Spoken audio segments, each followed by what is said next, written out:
All right, so today we're going to talk about feminist criticism, historicism, and Marxist criticism. So let's start with feminist criticism. One thing to note about feminist criticism is that it has multiple different waves. And if you study feminism, you'll see that there are different classifications for each of the waves. And people do not generally agree because it's based on sort of what approach they take to women's issues and how they're sort of thinking about women. And so first and second wave feminism are pretty well defined, sort of dating back to women's suffrage and some of the ideas going on even like in post-Enlightenment Europe, so like Victorian era, um, and then early 1900s. And then things sort of get crazy and no one really knows. You have intersectional feminism, which is either a wave or its own separate thing. So feminist criticism is something that takes a bunch of different forms, but there are some shared parts. And one of the things about feminist criticism is certain texts have really interesting sort of details that can be gathered through feminist criticism. Frankenstein is one of my favorite texts to read feminist criticism on because it's focused on, even though the central characters are masculine, you have Dr. Frankenstein, who's a guy. Frankenstein's monster is male. And really the primary female character doesn't get a whole lot of screen time. That's Dr. Frankenstein's sort of love interest. There are people who theorize that sort of an analogy for pregnancy and childbirth, because Mary Shelley writes at more or less the same time that she's pregnant with her first child.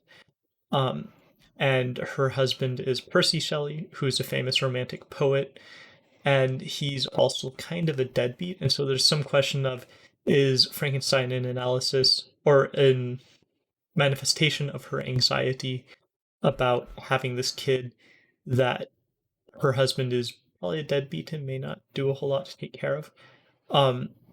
So there's questions about that go on in Frankenstein, especially when you look at feminist criticism. You also have Shakespeare often gets analyzed by feminist critics. There's often this sort of debate about Shakespeare of, was he progressive for his time in showing women who have these very well-defined personalities? Shakespeare in general is considered to have very well-defined characters with deep and complex personalities. And so, like, is he depicting women in a way that is supposed to make people feel sympathy for them? Or is he sort of a sexist who demeans, degrades women? That's one of the questions that gets brought up in feminist criticism surrounding Shakespeare quite a bit. Feminist criticism often focuses on masculine and feminine roles and hierarchies, especially in more modern feminist criticism. You also have this focus at language. However, it's always looked at women's issues in texts. There are some interesting retellings of classic works that come out of feminist criticism. Obviously, a famous writer who makes some really good feminist criticism is Ursula K. Le Guin. For instance, she has a book called The Left Hand of Darkness, which is one of the most interesting literary sort of explorations of gender and its role in society that you'll ever find. And she also writes criticism, including sort of a question of, well, why do we have these stories that are about men going out and fighting wars, but not stories about women, in domestic life? And you can sort of see some of her theories from that brought into The Left Hand of Darkness, because it's a story where there's almost no traditional sort of masculine roles, in the sense of it's not a story about war, though there is a war, and it's very interesting, and it's honestly a must read. So feminist criticism, one downside of feminist criticism, especially the very modern stuff, is that it's often tied in with deconstructionist thought and postmodern thought, and falls into obscurantism and dogma. And so you can find some really good examples and some really iffy, mediocre examples. Next, you have historicism. And historicism is almost more historical criticism than literary criticism, but I mention it here because it is something that you'll see literary critics use and apply. And so it focuses on a historical perspective. And we'll talk about Marxist criticism. And Marxist criticism is also somewhat historical in its nature, but it's different in the sense of historicism tends to look at how things came together to make the work, but it's not quite as dogmatic as Marxist criticism, which we'll talk about in a moment. One thing about historicism that is often interesting is it really moves beyond just studying literary texts to also studying nonfiction.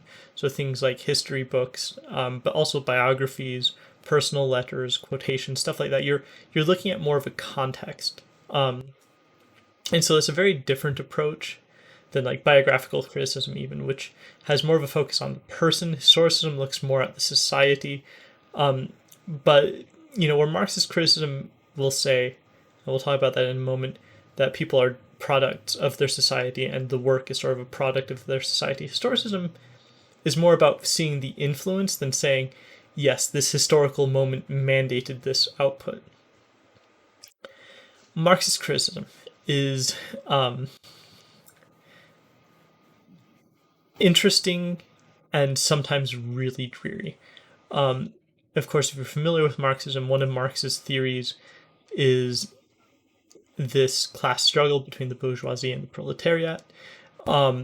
He also has some interesting philosophical and historical beliefs that tend to shape Marxist criticism, one of which being that you have this linear progression of history. So at some point you reach, quote unquote, the end of history, which is sort of this perfect communist society in Marx's view. And you also have in theory of historical necessity. And so Marx differs from the standard historicist methods because when Marxist critics look at something, they ask, how was this work of art something that had to come about? So the person is not even so much of interest as the work itself. And so the writers are products of society, and the writing is products of society, and it comes about by necessity. It does not come about by sort of free will, which isn't necessarily to say that Marxists are strict determinists. But one thing you're also going to see with Marxist criticism is some overlap with Russian formalism, because a lot of the early Marxist critics were basically Russian in the Soviet Union, who did some great work. Not that they were necessarily the first or the only Marxist critics. And you'll see a lot of deconstructionists use sort of the Marxist methodology with different things inserted. So Marxists are more about class, and they don't account for different angles. Pardon the pun, it doesn't account for different angles. So my opinion with these three schools is that they're all interesting, and they're also very likely to be flawed. Feminist criticism, lots of different approaches to feminist criticism mean that some are better than others. And you can actually, you could make a really interesting study of Shakespeare just by looking historically at feminist criticism from the very first feminist critique of Shakespeare to the very modern ones. And you could even do a historiography of feminist criticism. So there's a lot of it, and a lot of it is good. The dynamics of masculine and feminine are also another really interesting thing, especially if you're into sort of the psychoanalytic approach, which we'll talk about tomorrow. But feminist criticism is very interesting from that perspective. But once you get into the deconstructionists, in my opinion, they really hurt feminist criticism because you have a more dogmatic approach of power hierarchies and whatnot that make it more difficult to come to independent conclusions. It's either this is a work that decries the mistreatment of women, or this work ignores the oppression of women, and you don't get a whole lot of middle ground once the deconstructionists come along. And because of that, there's this vast quality difference in scholarship. If you're really interested in feminist criticism, look for either prominent feminist critics who write books and then study those books to see sort of their take on things, because I find that more interesting sometimes than reading the criticism itself. Or you can sort of look for those published authors and then read their work, because the people who are producing books that are interesting tend to make better criticism. Historicism is a very broad-based approach. It's very good at answering why an author wrote, given the context and everything, and why certain themes or elements might be in a story. It combines literature and nonfiction to give you a really good picture of things. But historicism is probably one of the more odious schools of criticism to really get good at and do heavily. If you think the formalists have issues, looking at literature through a strictly historical lens will give you headaches, because you need to have that historical background, and often historicism looks at the literary tradition as well. So you've got like formalism plus historical events and all that other stuff. So it's often really hard to look at things.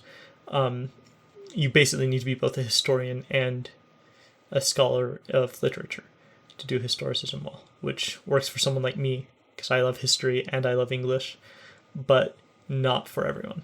Marxist criticism, interesting overlaps with other theories. So like if you're using it as part of a toolkit, it can be useful to sort of look at stuff, because the fundamental class struggle of Marx I don't agree with as a historical interpretive tool, but it is interesting to see, especially with writers like Dickens, how they're trying to portray class, because class is a focus of society, especially in England, and sort of modernity. You'll see this sort of conflict of class quite a bit. Marx is, for some of the issues, Marxist criticism does lead to contextual analysis. So it's really good at putting works in the place and time in which they were written, albeit with the usual, we have this dogmatic lens. Because of that dogmatic lens, you've limited the possible conclusions to draw. The better Marxist critics have a wider result base. Once you get deconstructionist Marxists, that basically closes to nil, and it becomes a lot more difficult to really see interesting and useful stuff there. My other critique of Marxist criticism, and Marxist critics would not like this, I think it has limited literary value in the sense of it's not going to really help you understand literature all that well. I almost view Marxist criticism as an attempt to reconcile literature with Marxist theories rather than an attempt to explore and find literature. But again, that depends on the quality of the scholarship. Some really good Marxist critics are out there, in terms of just the interesting conclusions they reach, but you also get a lot of stuff where it's not terribly good. All right, so tomorrow we'll talk about our final three. So check back in then. As always, like, subscribe, leave a comment below, and I will see you tomorrow.